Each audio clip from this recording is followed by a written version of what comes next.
Hey, what's up, guys? In this episode, I'm going to talk about how to get your cover band booked more often and get paid more for your gigs.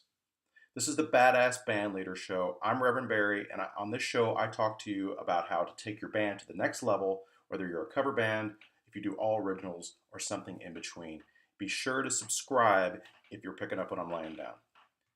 Okay, let's talk about the problems of being in a cover band. That every cover band that I've ever encountered has this issue, which is that there's a prevailing attitude that bar owners want to pay you as little as possible.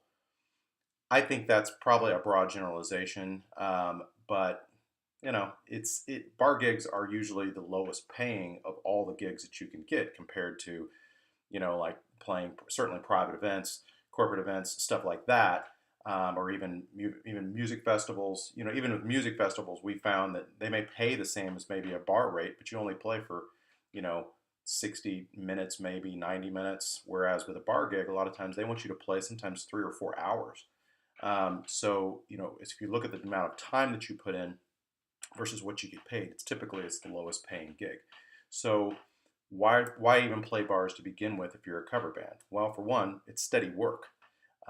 Especially if you have people in your band that are counting on the band for income, you know, they're gonna want to be booked every weekend, preferably Friday, Saturday. And I know some bands. I have friends that have bands that are literally booked 5 nights a week, or 3 or 4 times they'll play in a weekend.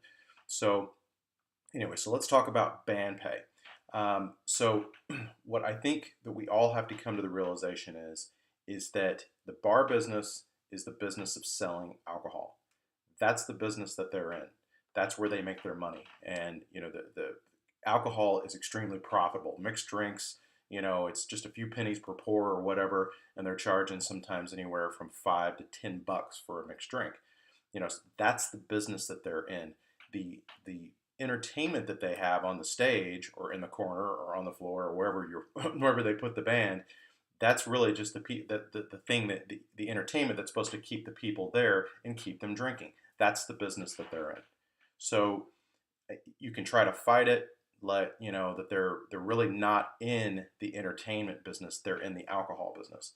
So um, there's kind of this conflict that I noticed between cover bands and their attitudes towards bar owners and vice versa. And I think if we all just begin to accept that fact, that's when you can begin to really succeed as a cover band and just realize that you're in the business of helping them sell drinks.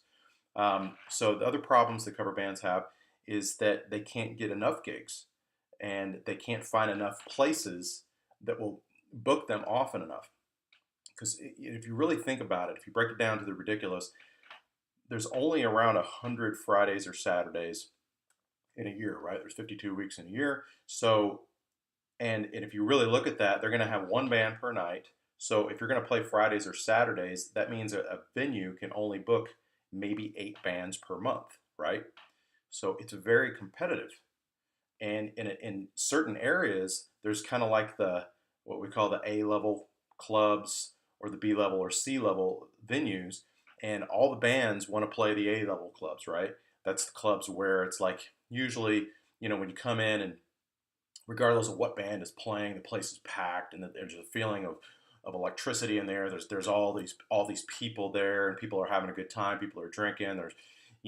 So every band wants to play in that environment, right? So the club owners that own those places, they're getting bombarded by promotional packages from bands. They're having, guys come in and give their press kits or their CDs or whatever, and so it's very competitive. So, but what I have found to be true in our band has been very successful in the bar environment.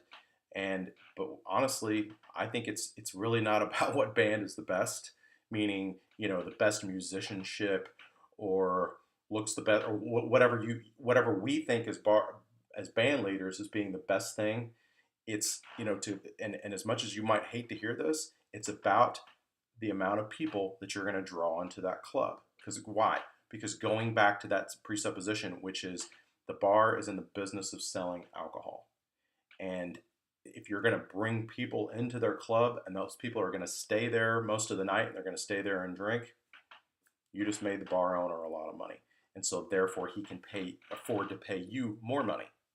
That's just the way that this works. I can't see it any other way. And the band leaders who want to fight this notion that somehow the bar owners are responsible for bringing people into their club, and it's just their job to hire a band that's going to entertain the people who are already there and hire a good band to keep them there. That's never been my experience. And I think with some of the most popular bands that I know, the guys that do this full time, that I actually know personally, that make some of them actually do this full time for a living, they're all about promoting their band and getting people to the venues because that's what justifies the money. So, all right. So if you accept that presupposition, if you will, so how can you get there? How can you get to be one of those 8 bands in a month if you want to play only Fridays and Saturdays? How can you be one of those bands that plays at those A venues, the A level venues? Well, so let's talk about performance. I personally believe, and this has been the case with our band, if it's your first time watching, I am Reverend Barry is my stage name. My name is Barry Nicholson. The name of my band is Reverend Barry and the Funk. We're based out of Sarasota, Florida. We're an 8-piece funk band. We play a lot of funk, soul, R&B, and Motown. We have a 3-piece horn section, and we started about 5.5 years ago now, and we've been very successful from day one. I mean, our very first gig we played here in Sarasota. We had 175 people show up, pay $5 cover to get in. I don't know where they came from, other than just for our promotions. And our crowds have really just built up from there. We've become this band that's always drawn a good crowd, but it's not for lack of work, and a lot of it's going to be for what I'm going to go over in the next few minutes. So with our band, we believe performance-wise, number one, that people want to dance. And now that is not always the case.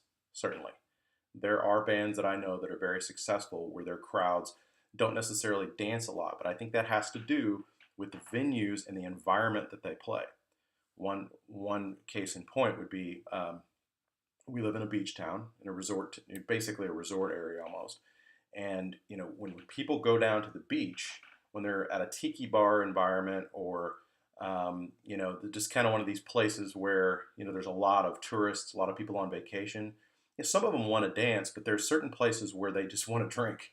Right? They're on vacation. They just want to chill. They want to take it easy, and they want to listen to some music. They don't necessarily want to get up and dance, especially in the daytime. But they would enjoy a live band, and so those types of bands can play stuff that's a little bit more. I call it it's sort of like sing-along material. Where you don't really want to dance to it, but like mid-tempo songs where everybody knows. And there's all sorts of great music that fits into that profile. I mean, there's all sorts. I mean, there's Elton John, Billy Joel, and I mean, there's just all sorts. But our band, we never marketed that way. We're not that type of band. We're more of a dance band. So if you're the environments that we play are going to be more nighttime gigs. Most of our gigs are going to start at least by 8 o'clock, if not 9 o'clock at night. It's on a Friday, Saturday. People are coming into the clubs that we go. We don't play a lot of tiki bars. We're going to play more just like nightclubs where people are coming in expecting to get out on the dance floor and stay out there, right?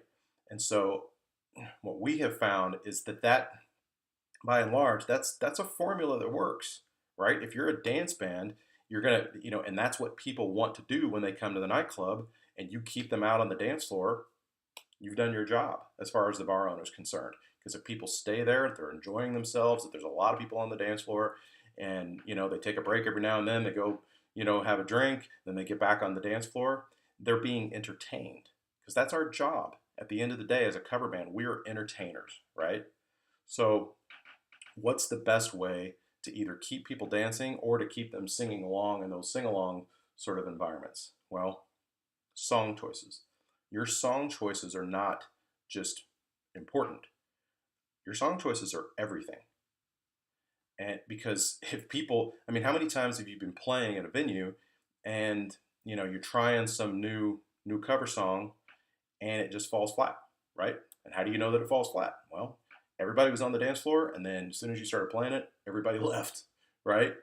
and then you started playing some old, some other tune, and everybody came back to the dance floor. I mean, we've all been there. We've all felt that, and it's disappointing. You put the time, hopefully, into rehearsing the tune, and it's just because that song just doesn't work in that environment. Well, you have two choices at that point. You can drop it, or you can try to keep it in the set list, or maybe do a different arrangement, or maybe shorten it or whatever. But you got to ask yourself, why are you doing that? Are you trying to force the issue? You're not going to force people to like that song in that environment. Maybe that song is more of a sing-along song and not a dance tune, right? So I just really believe that song choices are everything. Now with us, we have kind of a theme with our band, which is we play, since we do have a horn section, we play material that's from the typically like the late 1960s to the early 80s, because there was tons of bands back in those days that all had horn sections, right? It was, I mean, Stevie Wonder had a horn section, James Brown, um, even some early like new wave kind of tunes, new wave. Peter Gabriel, we started playing some of his stuff. He had horns in some of his songs that were kind of pushing the edge a little bit with what our normal theme is, but it's working with pop as long as the song is popular and well known, and you can dance to it, right? So we're kind of venturing out a little bit from the funk and the soul and R&B, and playing a little bit more stuff that's like 80s material, just to try something new. Um, even David Bowie had some songs that had some horns in his songs, so that works for us. But I've seen other bands that have themes. If you're going to do a themed act, I think it's a great idea as long as you keep people dancing. Like 80s. 80s had a bunch of music that was very danceable, right? And plus it also offers nostalgia. And that's kind of the thing that our band does, because we play a lot of that funk and soul and R&B music. There's a lot of people that are older that they really enjoy that kind of stuff, and they enjoy hearing it with the band with a full horn section, because it sounds like the way that they're used to hearing it on the record. Or there's people that have come to our shows that saw Earth, Wind, and Fire in concert back in the 70s, or Chicago, or whoever, and they see a band with a horn section. They're like, oh my God, this is my favorite. I love this. Whereas there's going to be other people maybe that, grew up in the 80s. They want to hear, Duran Duran, Billy Idol, all that kind of stuff. It helps them sort of relive their youth, but they can also dance to it, right? And they can sing along. So, I think staying within a theme but keeping people dancing is also a great idea. And I've seen bands do that to great effect. Okay, so another thing that's worked really well for us is to do medleys. Now, I've seen bands, the way that we do medleys is we find songs either by the same artist. Like we have a 5-song Jackson medley. So we start with some early Jackson 5 stuff, and then we go into Michael Jackson, and we have some stuff by the Jacksons when they were, a little bit older. But they all flow, and all that music fits together. It all has sort of a similar sound, right? And people, I mean, as far as I'm concerned, when it comes to dance music, you can't go wrong with anything related to Michael Jackson. And so that works really well in a medley. And we'll play, it depends on the song. We'll do, we may do 2 verses, 2 choruses, but when it comes to the bridge, we'll go ahead and switch to a different song. And then sometimes we'll play the full song, or we'll even do an extended version. Like we do Shake Your Body Down to the Ground, and we do an extended version of that, and we have this cool funk breakdown thing in the middle, and it kills it. It goes over well every single time we ever play it. Now, I'm a fan of medleys, but I'm personally not a fan of medleys where it's what I call the sort of like this musical ADD, where I've literally seen some bands that will play a verse and a chorus in one song, and then they'll immediately switch to another song that's like in the same key and sort of the same vibe and the same genre. And again, that's not my personal preference, because a lot of times I might like that song. I want to hear the rest of it, or at least want to hear maybe a couple minutes, but they're literally giving me like 30 seconds of it. And then they're switching to another song. And it's like, what? It's a little, and I've heard, we've had some of our fans compare us to bands that do that. And we're like, we're so glad you don't do that. You play the full song. again, it could be personal preference, and that's just some of the feedback that we've had. But I do think medleys are a good idea, in that it keeps the energy up, and putting together a good medley that flows together is a skill. But if you do it and you do it right, it can be really great. Now, I've also heard bands that'll do medleys just because the songs are in the same key or they have sort of the same vibe. Um, I don't know that that's necessarily the best thing, or they have the same four chords, because there's a lot of songs that have the same four chords, and so if you're going to play the same four chords in the same key for 10 minutes, it's going to bore the shit out of people. And I've been in bands that did that, and I'm just like, I can't wait for the thing to be over. And so, there's just, I think it's really more just about, again, song choices are critically important. Um, just making sure you pick the right songs. Okay, so what are the other things with performance that make a huge difference on being a band that's going to draw a lot of people and it's going to keep people there and you're going to make a lot of money? I honestly think, just from everything that I've heard, that people are going to judge you by your lead singer. May not be what you want to hear, but I do believe it's true. Now, I think there's a couple ways to look at this. One, if you have somebody who in your lead singer may not be the best singer, but they're a great frontman. Bands have, I mean, let's be, look at the Rolling Stones.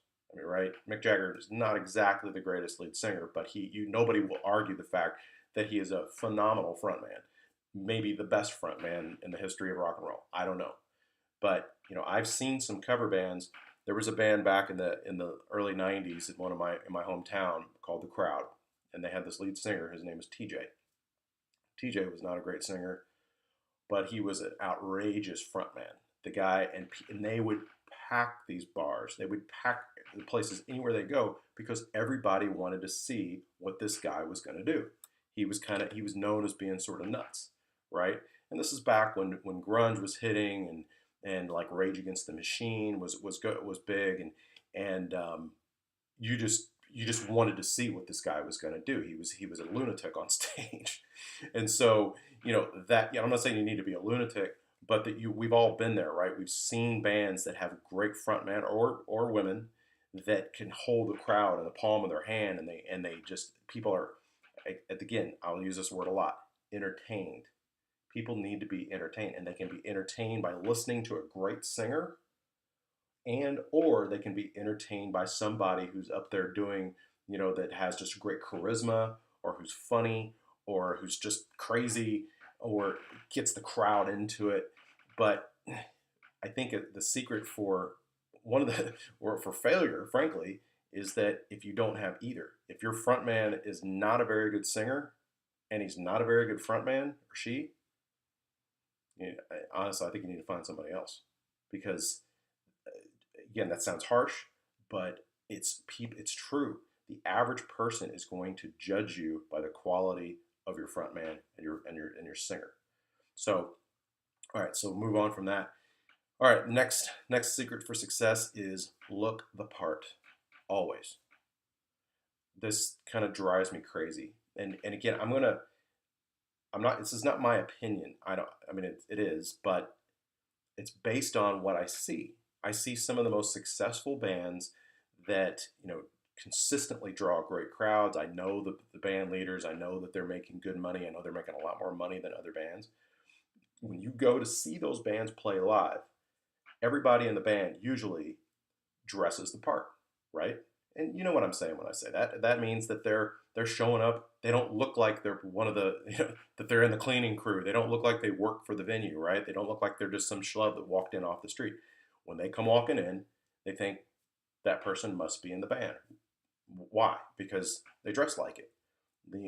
They have either some sort of like rock and roll look to it, or maybe it's just some maybe it's some sort of outfit that they're that's kind of outrageous or whatever. But they look like they're an entertainer, right? Because again, we're in the entertainment business. People expect their entertainers to look like entertainers, not like just some guy that drove in off the street. And I've seen a lot of musicians have attitudes about this. I was in a group, a Facebook group, I'm not in it anymore because I couldn't handle the attitudes of the people that were in the group. There's like 70,000 people in this group, and they're all in cover bands. And anytime somebody would post something about, hey, where do I find some cool clothes to wear at my gigs? I mean, the smart ass comments that would come in like, oh, what are you, some kind of rock star? I mean, it was just because you could tell that these people, they didn't think it was important. It is. If you want to be a badass band leader, which is what this show is about, your band should look badass on stage if you want to get to that next level. All right, so the next thing that's going to make you successful. What makes your band unique? So I'm gonna give you an example of some bands, because there's lots of bands out there, and you don't have to be completely unique, but there needs to be a little something that you do differently, that you do really. Maybe here's an example. There was a band that's not together anymore, but when we first started, they were the best drawing band in town and had been for years. They were called the Bone Shakers, and they did a lot of things really well. They kind of inspired me to form my band, and but one of the things that was most memorable about them is their drummer. He didn't sing all night. They had a great frontman in the band, but when the drummer would sing, he would do a Journey medley, and this guy could sing Journey. I mean, as well as any band I've ever heard do it. And people, of course, if you're everybody knows that Journey usually does well in a cover band environment if you do it well. This guy nailed it. If you could sing the vocal, this guy nailed it, and people just would lose their minds, right? Because they're not used to seeing that, right? Because most male vocals, I can't sing Steve Perry stuff. He could do it, so that was memorable. Of course, they did that every night, right? So, with my band, the thing that makes us unique, of course, is that we have the horn section, um, and because of that, I think we're able to play songs in the way that they were meant. Like we'll play September by Earth, Wind and Fire, and we've got the horns there, right? We play the original chart. We sound maybe not like Earth, Wind and Fire, but we sound a lot different than other bands that would do it, playing the horn parts on a keyboard, right? And we've got four people singing at once, and we have good harmonies. I think the thing that makes us different is that we were able to play popular dance songs from the 60s, 70s, and early 80s that other bands don't play, and we're able to nail them. And so people are that's what makes us unique. There's another local band, and again, I know that you've never heard of these bands, and you may not even look them up, but I'm using them as an example, as again bands that I know that are making good money and draw lots of people to their shows. No Filter is another local band. They play a lot of I call it more modern music, more younger people. They're kind of appeal to the 20 somethings out there, but they do real high energy. They do like long medleys. Like they'll do medleys sometimes that last for 15 minutes. I think I counted one time they did like 10 or 12 songs back to back without stopping, and but that's their vibe, right? They're like super high energy. They get the crowd super into it, and then they have a great light show. They've got all these lasers going on and all that. So it's kind of like a mix between almost like a DJ set, like a high energy DJ set, and a band, right? And then they also do this thing where they come out and they have these big drums, and all the people in the band play the drums, and they have like these lighted drumsticks. Again, it's entertaining. It's like, wow, I've never seen a band do this before. So that's what makes them stand out. And then, some good friends of ours are in a band called the Black Honkies. They've been around for 17 years, and I know for a fact, they have a 9-piece band, even bigger than ours, and they have a number of people in the band that this is how they make their living. So they're constantly staying booked, even after 17 years. They're drawing tons of people in the Tampa Bay area to all of their shows, and the vibe of their shows, it's a big party. They have a great frontman in Brother Phil, but it's not just Phil that has great stage presence and really gets the crowd into it. It's the entire band. They dress the part every single time. They play 3 or 4 gigs a week, and they always look sharp. They always have this great attitude and vibe about them. Every single person in the band, I mean, they smile, they get the crowd into it. The horn players in the back, they've got their horns, waving them into the crowd. I mean, because they realize that, again, people are there to be entertained. So what are you doing in your band to set yourself apart? It needs to be something. Because if you just look and sound like every other sort of like B or C level cover band, you can't expect to make A level money. That's just not how it works. Okay, now shifting gears. So how to consistently draw more people into your show? Because again, this is how you're going to get paid more. This is how you're going to get booked more often. Bottom line. So I really feel like you must build a following on Facebook by placing ads. And you're going to hear me say this over and over again because it's what worked for us. We've been doing paid ads on Facebook now for 5.5 years. Every single show that we ever play, we only spend like $20. That's tip jar money, right? It only takes a little bit, but puts it out there in Facebook because that's where everybody's eyes are, and having a great promotional video is essential. If you're trying to get people to come to your show, they want to see what's a sample of the band. If you have a cool promo picture, it's not going to go very far, especially to people who've never heard you before, right? And in your ad itself, I always say sell the sizzle, not the steak. What does that mean? People don't care about your band. Hey, come out and we'll rock your socks off. We're the greatest rock band that this area has ever known. People don't care about that. What they do care about is their experience. So will they be entertained, right?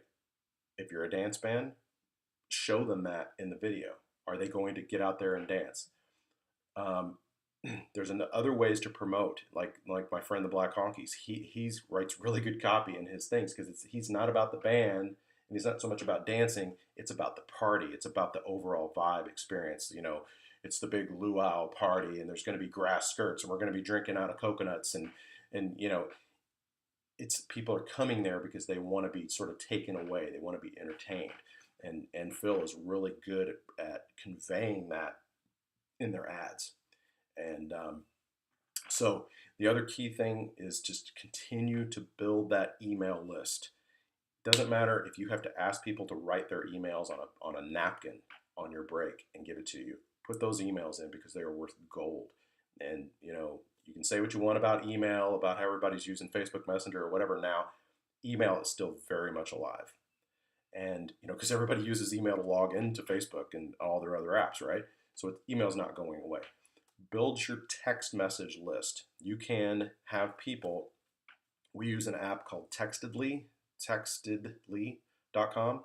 It's like 10 or 12 bucks a month or 20, I can't remember.